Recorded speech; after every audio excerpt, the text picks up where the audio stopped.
teams aren't together as long as they used to. People are not staying in organizations or companies or roles as long as they used to.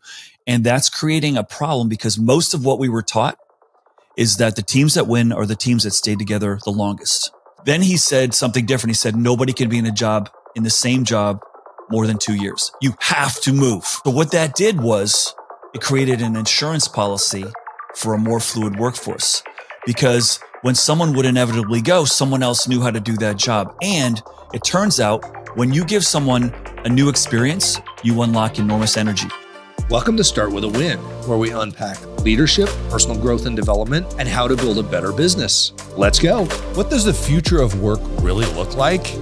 And what if the biggest challenge today isn't finding talent, but actually keeping it? Today, we talk about that on Start With a Win. Coming to you from Area 15 Ventures and Start With a Win headquarters, it's Adam Contos with Start With a Win. If anyone has this answer, it's Steve Cadigan. He's a world-renowned talent strategist, speaker, and the first ever Chief Human Resources Officer at LinkedIn. If there's somebody that should know about people and talent, it's LinkedIn. He's helping shape the culture that made it the powerhouse it is today. From advising companies like Google and Manchester United to teaching at Stanford, Steve is the go-to expert for navigating the evolving workplace. We're diving into his insights, his book, Workquake, and what leaders need to know to stay ahead. Let's get into it. Steve, welcome to Start With a Win. Great to be here. Hey, I love this topic because this is probably the number one thing that I see in any workplace survey amongst leaders and business leadership or owners. And that is about the environment of the workplace and how people play into this. And I mean, this is your playground, man. You know, you were the Chief Human Resources Officer at LinkedIn. You're one of the, founding people back in creating this juggernaut around human resources and people management. How did you get into this, first of all? And let's get into the future of this that you've been talking about. Yeah, I got into the world of talent because of my love of sports. I love not only competing, but I love watching how people handle themselves in different situations. Now that we're recording this in the middle of March Madness basketball playoffs, and I just love seeing how do teams handle being behind? How do they handle victory? How do they handle different styles of coaching? How do they handle I was the star and I'm no longer the star, or I am the star but someone else is on fire, so am I going to give that player the ball? And that when I found that I could parlay that interest into a professional career in recruiting and organization development, it was love at first sight for me. So I feel really lucky. I found it probably a year out of college. So, and since then worked in a bunch of different industries, different countries, lived and worked in Singapore and Canada and so forth. So yeah, we've never, as you were saying, we've never seen a more complex universe in the world of work. So this is my moment. I love it. And obviously, the talent on a team is created during, recruitment season and then the development of coaching. And that seems to happen in the workforce constantly. There's never this moment where we're like, all right, we're perfect. We're not going to change anything.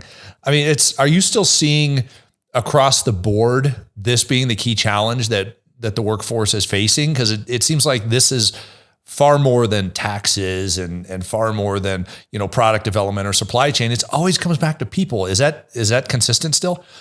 Yeah. I mean, how does any organization create value? It's through the people. And unfortunately for most businesses, it's the last thing they think about. It's more like, hey, what's the sales plan? What's the product plan? What's the customer growth plan? What's the business strategy? And it all has to start with people. And unfortunately, it's not been something that's gotten as much weight, I think, as it should. Obviously, I'm converted, like I'm in the talent business, but I will tell you what, the biggest thing that people are struggling with right now is what you said, which is teams aren't together as long as they used to. People are not staying in organizations or companies or roles as long as they used to. And that's creating a problem because most of what we were taught is that the teams that win are the teams that stay together the longest. And this is playing out. I mean, look at college basketball. Used to have a player stay 4 years. Now, your best player is staying 1 year. We have several teams now that the entire team is already in the transfer portal. And so coaches have to think differently around, okay, I'm going to have to constantly recruit. I'm going to have a simpler offense and a simpler defense because I don't have 4 years, and I have to have a different philosophy around building teams. And so I'm seeing that being a really good canary in the coal mine for what business leaders are facing today is I've got a lot of examples of companies that are creating incredible value with teams that aren't staying a long time. So I think the myth of the best teams are the ones that stay together the longest is being under attack right now. And I'm trying to encourage my leaders like, hey, there's ways of winning without people staying a long time. And so let's try to reimagine a different way of building value. So many questions come out of what you just said, man. I mean, do you think this is a generational thing? Because I think you and I are probably Gen Xers. Our generation was like, I might have 2 or 3 jobs maximum during my working career. Now you got Gen Z who's coming in. They're like, I'm going to hop around every year or 2 until I find something I want. Is this generational, or am I just reading too much into this?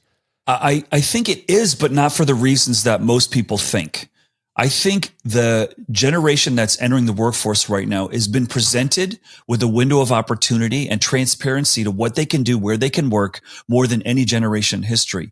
And that's causing enormous confusion because not only do I have the benefit of seeing a lot of choices, I have the curse of worry that I might make the wrong choice.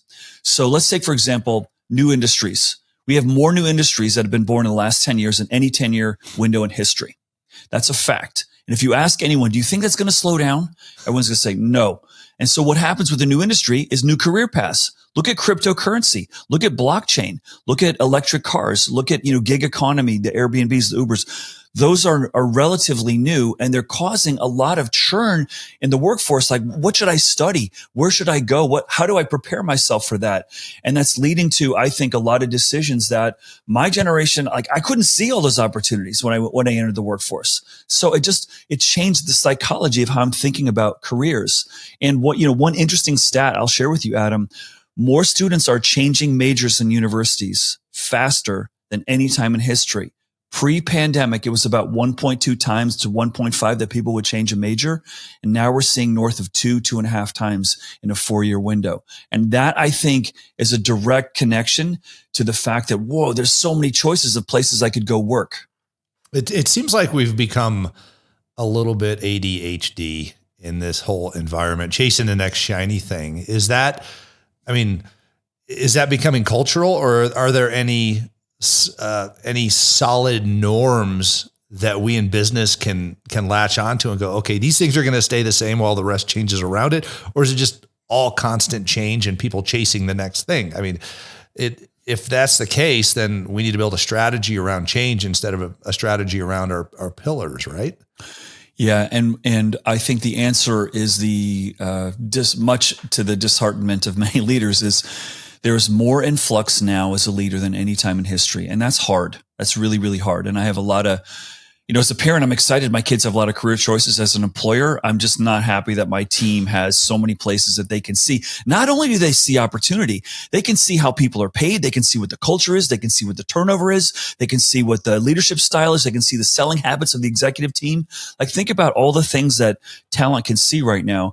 And so, I think are there anchors that we can hold on to, And the anchors go back to the point that you made in the first question, which is we can build value with talent. That is the number one thing that we need to invest in.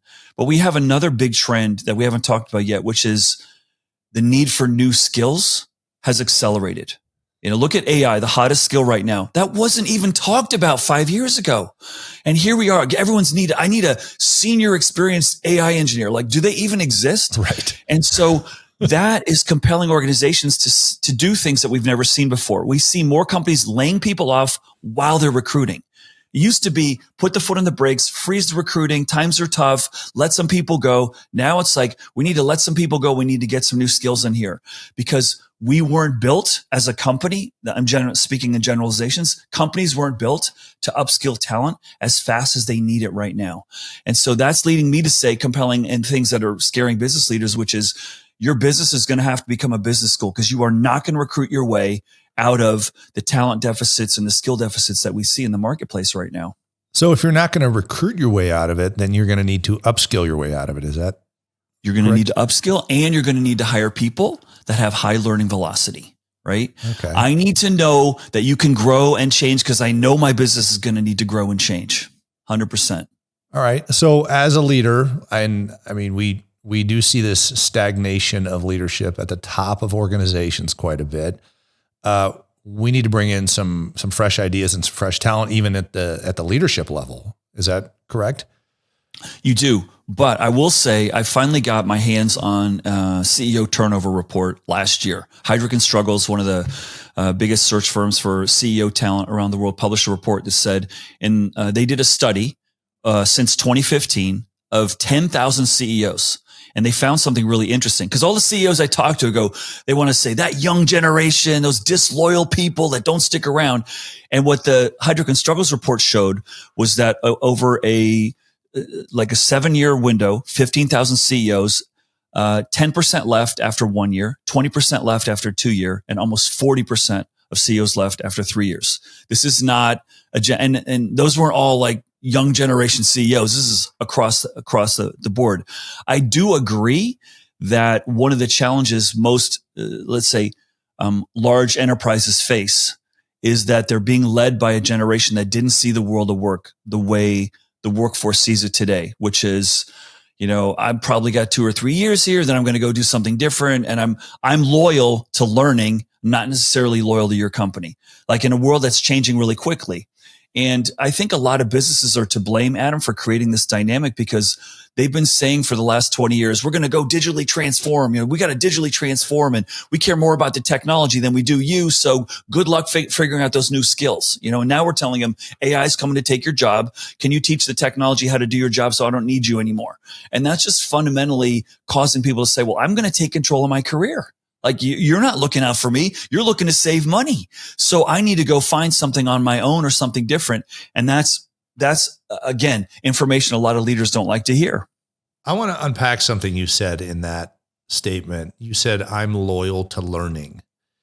Is that, it seems like that is a common attractor for new talent, for people who are looking, obviously, what is it, like 51 to 50% of the current workforce is looking for another job or something like that? One more, right? It's crazy. Is that something we should be leaning into as a good organization to help these, obviously retention of these employees? Because if they're constantly learning and they're feeling the satisfaction of getting better, are they likely to stay longer based on that statement? Yes, they are. And that I think is a big challenge for leaders. They're seeing the turnover go up and they're seeing talent wants to learn more. So you've got the CFO saying, wait a second, we're paying all this money to teach these people and they're leaving. Why would we do that? And then the CEO says, or someone who's, more evolved in their thinking says, well, what if we don't teach them or grow them and they stay? What happens there? And so, that's really challenged because we were not built as a business community, Adam, to teach and deliver. Most of our business models are you deliver an output. That's right. What I need you to do. And my business plan and all my investors are expecting that if you're in that position, you're delivering an output. But now with the need for new skills, I need to dedicate new projects and assignments and challenges to you that you don't have experience in that are going to allow you to grow. And so I'm working with a company right now is really interesting. They're a large insurance company and they've figured out a way to map every employee to every job in the company and say, Susan, Adam, Jerry, here's how you're in human resources, but here's how qualified you are for a job in PR and marketing, investor relations and accounting and finance and engineering and product and legal. And so you have an unbelievable roadmap to help you say, well, if I'm not loving what I'm doing or I don't like my boss or things are slow here, I'm 20% qualified over there, but I really want to go over there. So here's classes I can take. And that we have to do a better job of removing the silo thinking. Like if you're an accountant, you're always an accountant. No, they could go work in data. They could go work in other more analytical places, right? And I think that's the challenge is in a world where there's more fluidity is we have to get a little more fluid in thinking how to apply our people. Well, it seems like today, especially with, the emergence of these large language models and how we can educate them internally on our organization as much as they are externally, that you can take somebody from legal and teach sales to that person or teach marketing or something like that. And obviously people are rather territorial when other departments start kind of infringing upon what they're doing. Break that down for me. How do we overcome those barriers and make it more across the board accepted, where you're allowed to play other people's games? Yeah. And human nature is what we're talking about.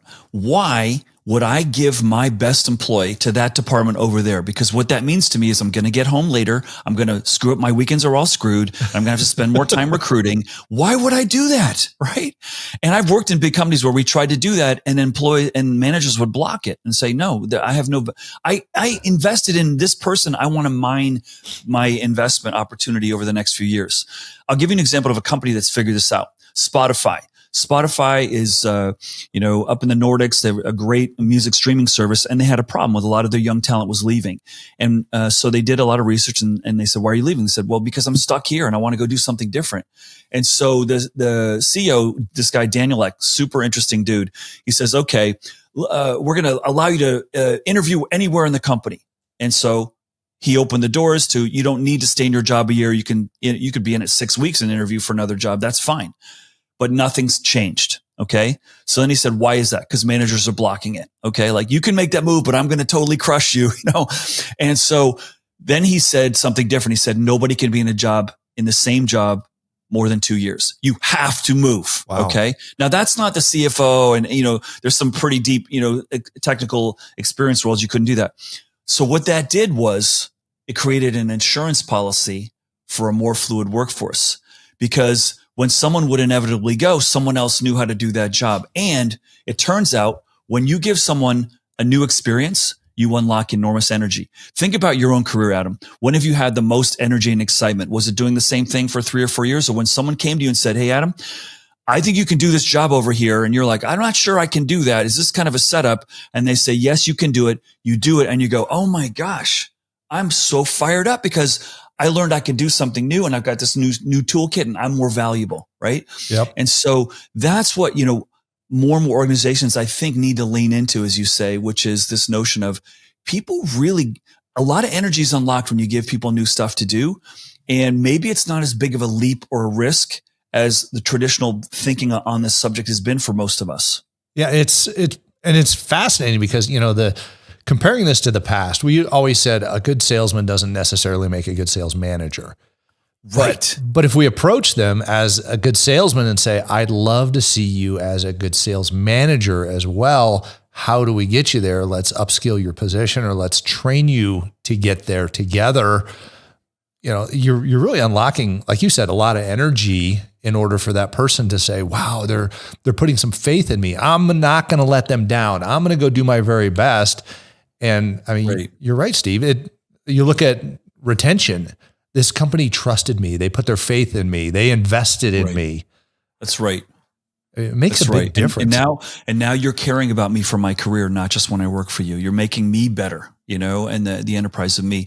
The sales leader going to manager is one that always falls apart when they realize they make less money as a sales manager than they do as a rep. And I've tried that. I've learned the hard way. Like, wait a second, I'm making less money and I'm influencing the business more. Like, we have to figure out, and they're like, yeah, but you're getting more stock now. It's not all about cash. And like, yes, I love the cash, but that is something where we say, hey, listen, you've got this skill set. There's all these other places you could go. Would you like to take on a project over there and just see how it fits, see how it feels? I think you'd be great at it, but you got to try it on, and we need to do that more, because I'd rather, wouldn't you rather take 6 months to train someone in something they've never done before than 9 months of a vacant job that you're trying to, grind out in the open market? And I will tell you this, and, even at LinkedIn, okay, here we are, a company whose product is recruiting, and we couldn't recruit effectively against these companies that could pay more and out culture us, out benefit us, out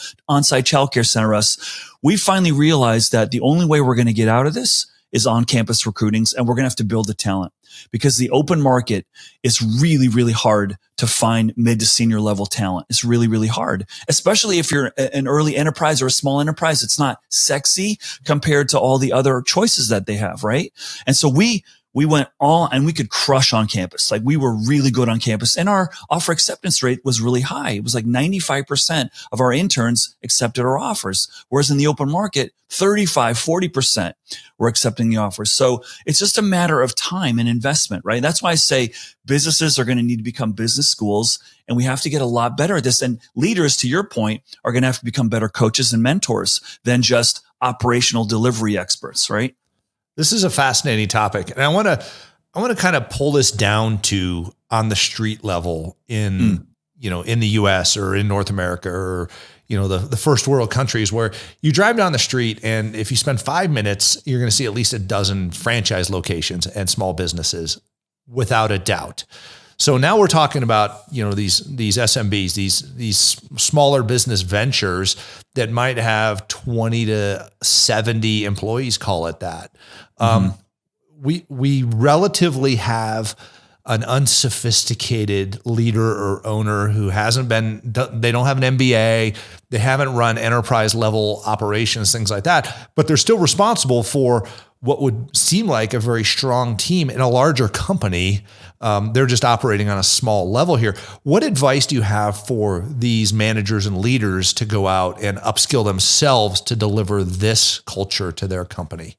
Yeah, the big mistake, and I've made it, and a lot of leaders I coach have made it, is assume that because you're the business owner that you should know more how to run the business than the people who are actually in the roles. And the best advice I could give is spend time working the line with the team, spend time sitting there, learning how they're doing it, and ask them, hey, how do you think you could do this better? The best question I've ever asked in any company I've ever worked for, and I didn't come up with this, someone else did, a friend of mine, John Schuler, who does employee surveys, is, are you as productive as you can be? And if not, why?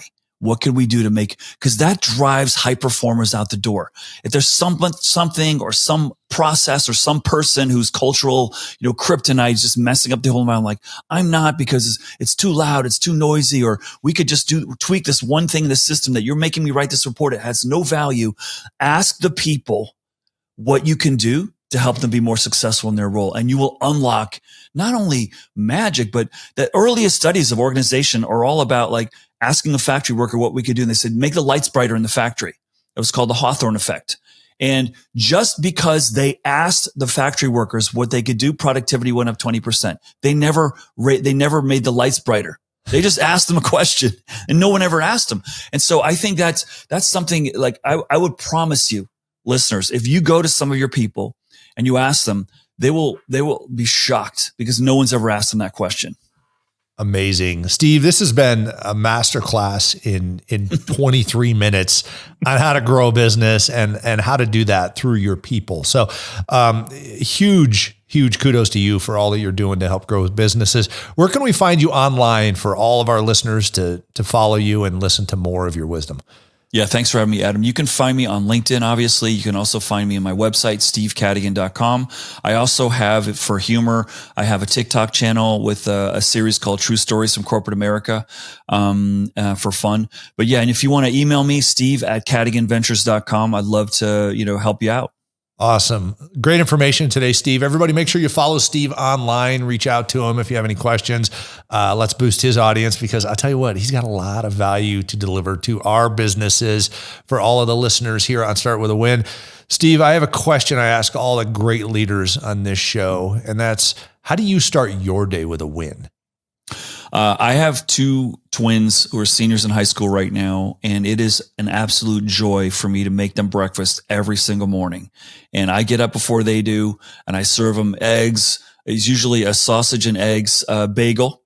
And I feel so good about that. And I can't tell you how sad I am about the prospect of not being able to do that when they head off to college next year. But that's a joy for me. I love that. There's nothing like family time, and that quality time kind of fades away as time goes on. So thank you for being such a great father and family man. That's amazing.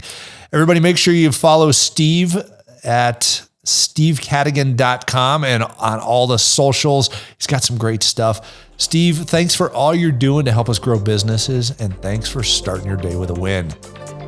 Thanks for having me.